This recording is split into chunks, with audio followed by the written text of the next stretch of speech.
こんばんは。12月27日。今年最後の土曜日の夜。いかがお過ごしでしょうか。年末の慌ただしさも、一段落して、お風呂上がりに、こたつでゆっくり、YouTube を見ている方も、多いかもしれません。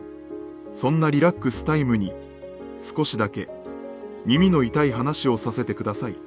今あなたの、YouTube のホーム画面や、おすすめ動画に、こんな刺激的なタイトルが並んでいませんか。2026年の株価大予測。来年上がる最強銘柄はこれだ。暴落の予兆。今すぐ逃げろ。米国株はもう終わり。次は新興国だ。もし今、そういった動画をサムネイルにすられてクリックし、次から次へとはしごして見ているなら、今すぐスマホを置いて深呼吸してください。はっきり言います。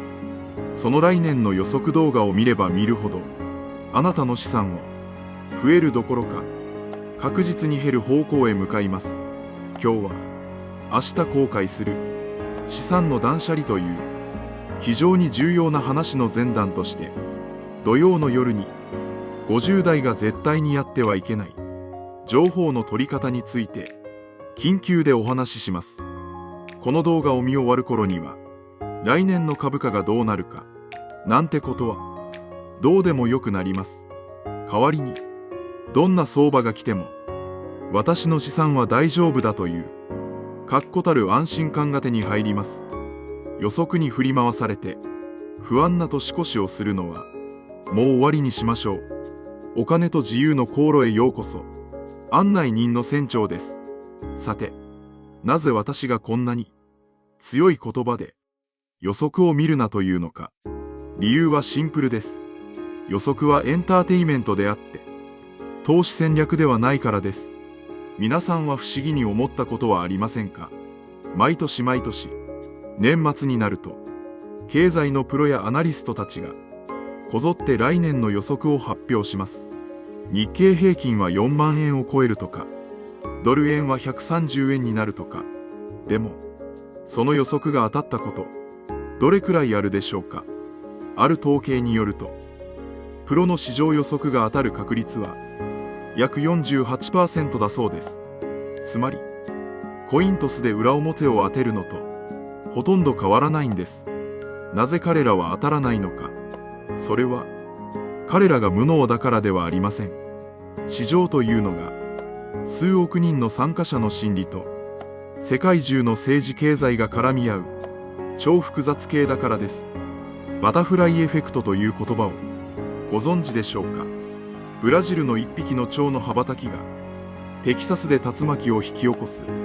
これと同じで、世界のどこかで起きた些細な出来事が連鎖して株価は大暴落したり急騰したりします。神様でもない限り、これを完璧に予測することは不可能です。それなのに、なぜ金融業界は毎年飽きもせず予測を出し続けるのでしょうか。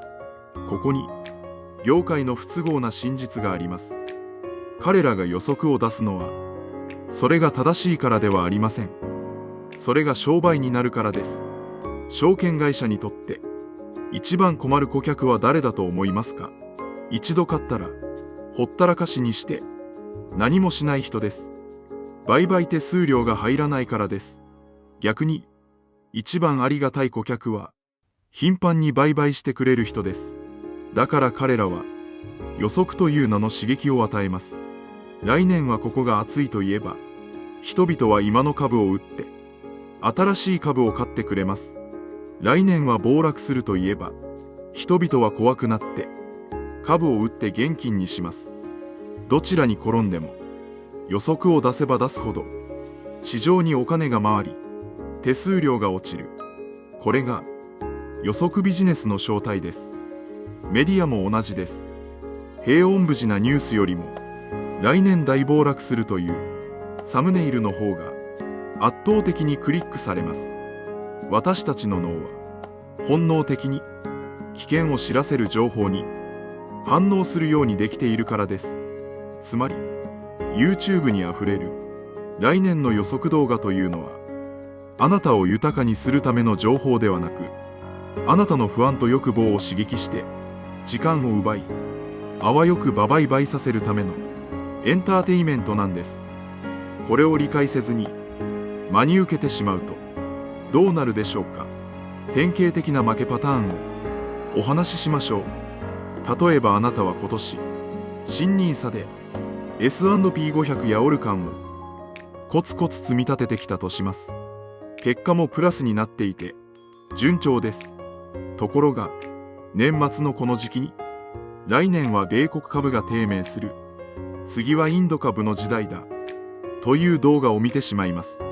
すると急に自分の持っている S&P500 が色あせて見えてくるんです。みんながインドだと言っている。自分だけ乗り遅れたらどうしよう。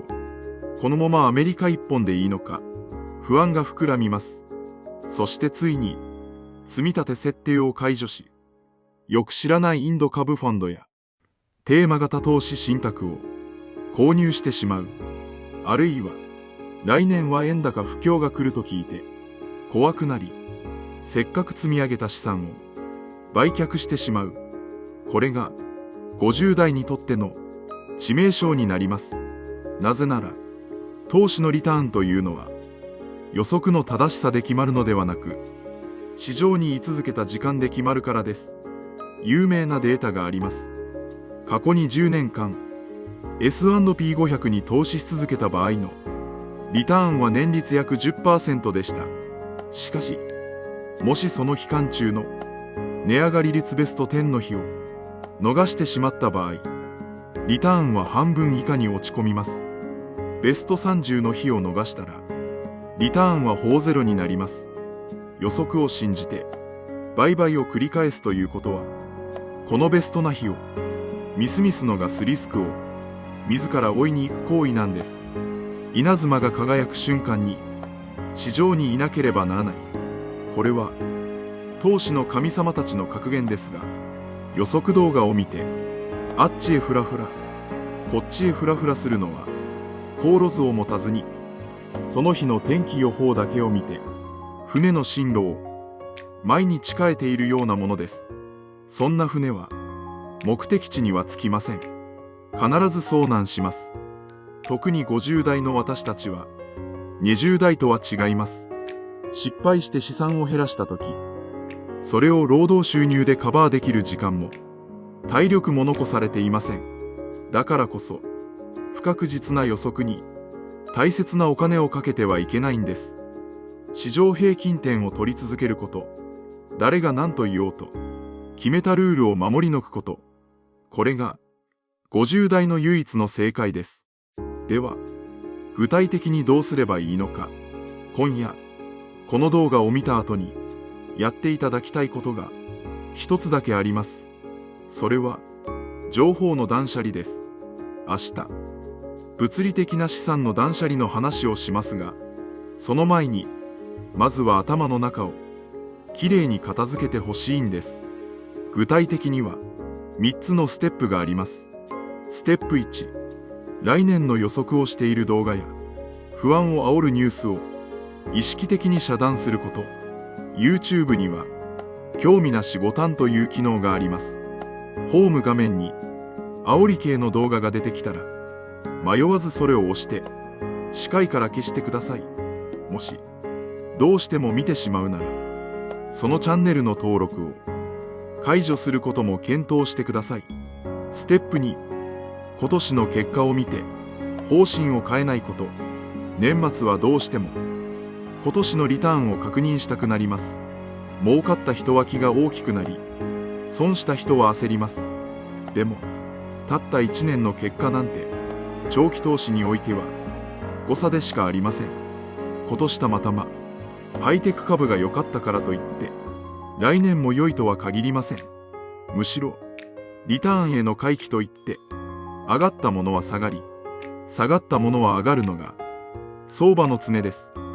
直近の成績だけで配分を変えるのはバックミラーを見ながら運転するようなもので非常に危険です。そしてステップ3、これが一番大切です。自分のルールだけを見ること。来年の株価がどうなるか、ではなく、自分の資産配分がリスク許容度の範囲内か、これだけを確認してください。現金は十分にあるか、株式の比率が高くなりすぎていないか、見るべきは外部のニュースではなく、内部のポートフォリオです。よく、暴落に備えて、現金を増やした方がいいですかという質問をいただきます。もちろん、現金クッションは大切です。生活防衛資金や、直近数年で使うお金は、投資に回さず、現金で持っておくべきです。でもそれは、来年の相場が危ないから、用意するものではなく、あなたの人生を守るために、常に持っておくべきものです。つまり、予測に関係なく、ルールとして持っておくもの。投資における現金は、攻めるための武器ではなく、守るための盾です。盾の厚さは、敵の強さ、つまり相場状況で変えるのではなく、自分の守りたいもの、つまり生活レベルに合わせて決めておくべきなんです。明日公開する動画では、さらに踏み込んで、物理的に資産を整理する断捨離の具体的な手順をお話しする予定です。不要な証券口座、複雑すぎて中身がわからない商品、散らばったパスワード管理、これらをどう捨てて、どうシンプルにするか、その具体的なノウハウを徹底解説します。いわば、資産の大掃除です。ですが、その作業をする前に、まず頭の中をシンプルにしておいてほしいんです。頭の中が、来年はどうなる、どれが儲かる、といったノイズで散らかっていると、正しい断捨離ができません。情報メタボになってはいけません。必要な栄養素は、長期分散積み立て。これだけです。それ以外の予測やタイミング投資は、ジャンクフードだと思ってください。たまに食べる分にはいいですが、主食にしてはいけません。未来は誰にもわかりません。神様でもない限り、来年の株価はわかりません。わからないことを、わかろうとする努力は、時間の無駄であり、ストレスのもとです。私たちがやるべきは、予想することではなく、準備すること。上がってもよし、下がってもよし、どっちに転んでもいいように、自分のリスク許容度と資産配分を守り続けること。それだけです。今夜はもう、難しいチャート分析や、経済ニュースを見るのはやめて、好きな映画でも見て、ゆっくり寝てください。あるいは、家族と美味しいものでも食べて、今年1年を振り返る、そんな豊かな時間に使ってください。そして明日、しっきりした頭で、資産の断捨離について、一緒に考えましょう。情報に踊らされず、自分の足で立つ。それが、50代の正しい、年末の過ごし方です。それでは、良い週末の夜を、お過ごしください。明日の動画で、またお会いしましょう。